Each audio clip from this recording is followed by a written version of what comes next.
จะมาเบิ่งอัพมาเบิ่งอันนั้นโครงการก่อสร้างอยู่ที่ถนนไกรสอน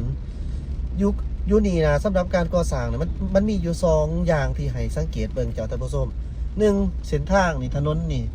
ที่ว่าเพิ่นก็ได้มาปูยางใส่ทับอีกสั้นหนึ่งเจ้าเนาะตัวที่2นี่เกี่ยวกับเรื่องตัวบาทางออกไปนี่ตัวสังเกตเบื้องขวามือนี่เพิ่นยับเส้นทางคนยางฟุตบาทนี่เข้าไปอีกที่ว่าเห็นว่ามันก็ได้กว้างเติบได้กว้างเติบปานนี้ได้ปูยางใส่ยังบ่ทันได้ขีดเส้นแต้มเส้นเทื่อตอนนี้อันที่3นี่ก็เป็นเกี่ยวกับทางBRT ก่อสร้าง BRT Bus Rapid Transit หรือว่ารถเมล์ด่วนแต่ว่าก็นอนในโครงการเดียวกันเบิดอันนี้นะนำทางปูยางขยายทางแล้วก็สถานีใจกลางทางก็สิประมาณนี้ให้ท่านผู้ชมได้เบิ่งเล่นเบิ่งเนาะเบิ่งเล่นไปแต่ละบอนเพราะว่าเฮาอยู่เฮาแอปเบื้องขวามือเป็นส่วนใหญ่หมายความว่าเฮาก็ได้อยู่เส้นทางที่เพิ่นเอาฟุตบาทออกได้นี่ก็กว้างเติบเลยนี่สังเกตเบิ่งแล้วก็เสาไฟยังทางก็ยับออกเนาะก็แน่นอนแล้วยับขอบทางออกไฟยังทางก็เลยยับออกแต่จุดสถานีนี่แหละนี่เพิ่นมาเฮ็ดอ้อมมาแล้วนี่แหละเนาะอ้อมเข้ามานี่แหละแล้วก็เบิ่งตามขึ้นว่าเห็นเพิ่นเฮ็ดเป็นคลองนี่ก็น่าจะแม่นสิมีการเอาสีหั่นน่ะแต้มป้ายเนาะเฮ็ดเป็นขอบแล้วทาง BRT โดยเฉพาะท่านผู้ชมแอดมินได้เห็นสำนี้เพราะว่าแอดมินได้เอาขากอกจับเนาะเนื่องจากว่าเฮาขับรถมันอันตรายโอ้ถือว่าสังเกตเบื้องซ้ายมือจากท่านผู้ชมก็ถือว่าฮอดนี่แม่นจิตที่เฮาได้ใส่2ข้างเบื้องนี้เนาะแต่ว่าแล้วเบื้องทางในเมื่อกี้นี่มันเป็นทางBRT เพิ่นปูบ่ฮอดนี่แล้วก็หยุดเนาะสำหรับการปูยางก็กว้างเติบอยู่เนาะแล้วเบิ่งว่าจะเป็นจังไดเนาะมาตอนสร้างแล้วนี่ก็น่าจะทันสมัยขึ้นกว่าเก่าต่างแต่ว่ามันสิตอบโจทย์ได้สำใดอันนี้ก็ท่าเบิ่งนำกันเอาเป็นกำลังใจให้แหละเนาะให้กันได้เฮ็ดเพิ่นเฮ็ดมาจนแปลงนี้แล้วเด้อ ขออภัยเจ้า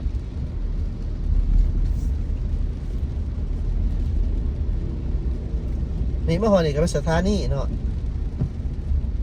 นี่ถือว่าสถานีหน่อยได้นี่บางบ่อนี่ใหญ่เนี่ยโครงการบ้านเฮาเห็นเป็นขันคู่กลางจังซี่เจ้าท่านผู้ชมเบื้องซ้ายมือสังเกตเบิ่งนี่แม่นว่าถือว่าสิทธิ์ของเฮาสำหรับรถใหญ่เฮาแม่นอยู่เบื้องนี้แหละเด้อแม่นอยู่เฉพาะเขาบอนเลนเฮาขี่นี่2เลนนี้ส่วนอยู่โตทั้งในเฉพาะ BRT เด้อเจ้าถือว่าเพิ่นรอบนี่เพื่ออีหยังนี่เพื่อว่าอยู่บนจุดทั้งในที่เฮาเห็นเป็นแบบอันนั้นไว้นี่นะแม่นว่าเฮ็ดเป็นแล้วบัดนี้นะเป็นแล้ว BRT เฉพาะนี่นะคันว่าคนมาขี่ได้คือดังใจแท้ๆนี่มันก็สิคักอยู่หั่นเนาะแต่ว่าคันบ่คนยังมาใส่รถหลายคือเก่านี่ก็อยากนี่เบิ่งเนาะเจ้าท่านผู้ชม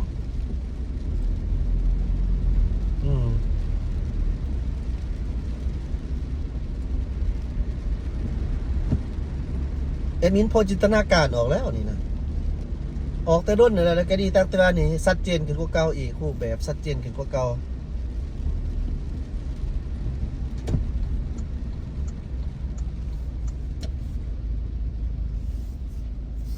โอ้ยลืมไปขอโทษเด้อมือไปเกาะยึดอันนั้น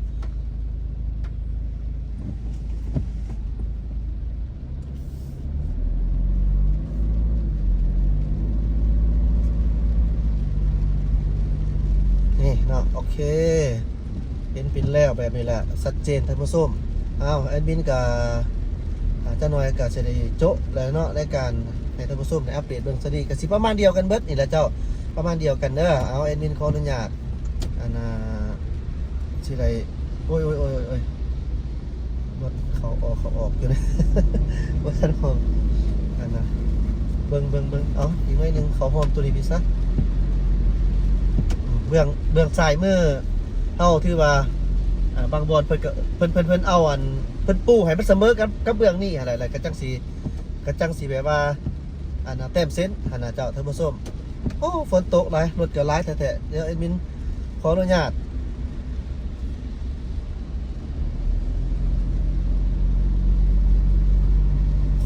ยามใดก็บ่ได้อนุญาตให้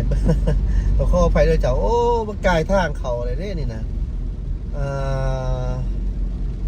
เมาแต่เว้าเนาะแต่ว่าก็หักได้อยู่เพราะว่ามันมีทางอันนี้หลายเส้นหลายสายแอดมินจะมาเวียกไงเจ้าท่านผู้ชมเลยโอเคเอาเขามานี่เดี๋ยวสิให้เบิ่งบรรยากาศทางโฮมที่แอดมินจะไปจะเป็นอย่างไร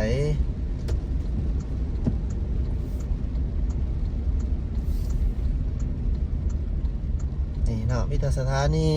BRT จุดนี้เขาโฮมโอ้โฮมมันฟ้าอันนั้นน่ะบางบอนก็รุดออกเจ้าท่านผู้ชมอันตรายอย่าสิไปลงเหยียบขอบทางเด้ออันตรายแท้ก็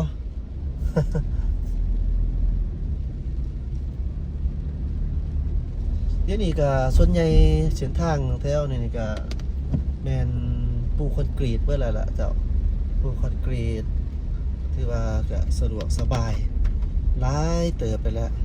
แต่ว่าก็ยังมีอีกบางบอนนี่ก็ยังบ่ทันได้ปูก็ยังคงสร้างความยุ่งยากให้กับผู้สัญจรให้กับพ่อแม่พี่น้องประชาชนอยู่เนาะก็บางอย่างยิ่งว่าเพิ่นจะปูให้ครบเบิดเนาะคันปูครบเบิดแล้วก็เขาก็จะสะดวกสบายแหละต่อไปเอาอดทนอดกันไปน้ำกันนั่นละวันหนึ่งมันอาจจะได้เนาะแต่วันนั้นกับวันยิงๆว่าคงจะหายไวๆเนาะเจ้าเพราะว่าอิงตามของประชุมวิสามันเทือที่เก่าสมัยที่เก่าของประชุมสุดที่เก่าเนาะของสภาแห่งศาสตร์สุดที่เก่านะ2025ผ่านมาเป็นกาเน้นนักเลยว่าอยากให้มีการเฮ็ดเส้นทางนี่เนาะเป็นบริมาสิทธิ์แท้ๆแล้วเจ้าประมาณนั้น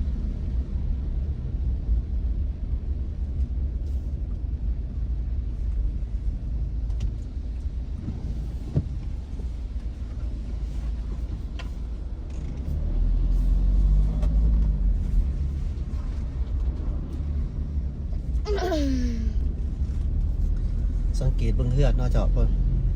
ผู้หลังใหญ่ก็ใหญ่แท้ๆเนาะมีเงินก็มีแท้ๆนี่นะผู้หังผู้มีเพิ่นก็ดีจะเพิ่นหาจังไดเนาะ ผู้มีก็มีหลายอีดีอีรอนี่แหละโมเมนต์ลงทางแป๊บนึงโอ้ยพูดเนาะโมเมนต์ลงทางหาทางออกสุ่มในเบิงบรรยากาศอยู่ในเส้นทางหอมทางซอยบางบอนในนครเวียงจันทร์จุดเขตถ้าอยู่นี่ก็ใกล้กับทางลักแปดลักเก่านี่แหละเจ้าใกล้กับทางลัก7ลัก8ประมาณนี่แหละไก่เซทน450 ปีแอดมินให้เบิ่งบรรยากาศซื้อๆได้หน่อยหอดจำนึงเท่ากับสิยุดเนาะเบิ่งภาพไปนำกันในส่วนใหญ่ก็เปลี่ยนไปเป็นละเป็นทางคอนกรีตไปเบิดแล้วก็มีโครงการก่อสร้างคือเห็นนำกันนี่แหละมีหลายเนาะเริ่มมีหลายแล้วเวียงจันทร์ก็เริ่มหนาเริ่มแน่นขึ้นทันทีเลยอ้าวขออนุญาตตั้งใจขับรถก่อนจ้ะท่านผู้ชมขอบใจที่ตามมาชมสบายดี